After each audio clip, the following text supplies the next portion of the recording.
গরমের দিনে ট্যান পড়ছে প্রায় সবারই মুখে। ঘরে থাকা কিছু উপকরণ দিয়ে কিভাবে এই ট্যান রিমুভ করা যায় দেখাবো আপনাদেরকে।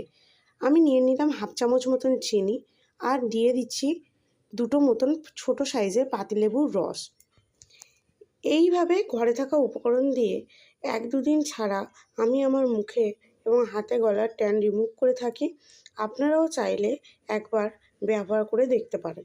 আশা করছি আপনারাও উপকৃত হবেন। চিনির মধ্যে আমি দুটো গোটা লেবুর রস দিয়ে দিলাম আর নিয়ে নিয়েছি নেসলের 10 টাকার কফির প্যাকেট। আমি পুরোটাই কফি পাউডার দিয়ে দিলাম। দিয়ে আমি চামচের সাহায্যে এই 3টি উপকরণ ভালো করে মিক্স করে নেব। এইবার এটা ডাইরেক্ট মুখে, হাতে, গলায় যেখানে আপনারা চাইছেন ট্যান রিমুভ করতে